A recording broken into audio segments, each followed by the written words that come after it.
Some obsessions don't start in the heat of the moment. They grow quietly, hidden behind friendship, fantasy, and manipulation. That's the story of Clara Schwartz, a college student whose dark fascination ended in murder. In the early 2000s, Clara was just 21 years old, studying at James Madison University in Virginia. On the surface, she looked like a typical student, but Clara lived in a world of role-playing games, fantasy novels, and online chats. To her friends, she came across as quirky and imaginative. But beneath that, Clara was consumed by anger at one person: her father, Robert Schwartz. Robert was a respected scientist in Leesburg, Virginia. Known for his brilliance in genetics, he was also strict and controlling as a parent. Clara told friends she felt trapped under his rules.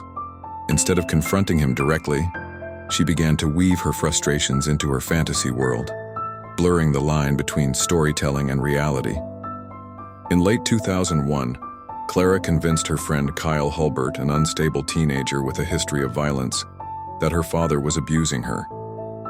She spun a story where Robert Schwartz wasn't just strict but evil, someone who needed to be destroyed. Clara framed it as part of a bigger game, convincing Kyle that killing her father would be a heroic mission. On December 8, 2001, Kyle followed through. Armed with a sword, he went to Robert Schwartz's secluded home. Robert welcomed him in, unaware of the danger. Minutes later, Kyle attacked. Robert was struck multiple times with the blade, dying in a brutal assault inside his own farmhouse. When investigators looked into the crime, the trail led directly back to Clara. She hadn't been there the night of the murder, but the evidence was undeniable. Kyle testified that Clara orchestrated everything, feeding him lies about abuse, manipulating him, and framing the act as part of their fantasy world. At trial, prosecutors described Clara as a cold manipulator who weaponized her friends to do her bidding. The defense painted her as a naive girl lost in games and unable to grasp reality. But the jury didn't buy it. In 2002, Clara Schwartz was convicted of first-degree murder and sentenced to 48 years in prison.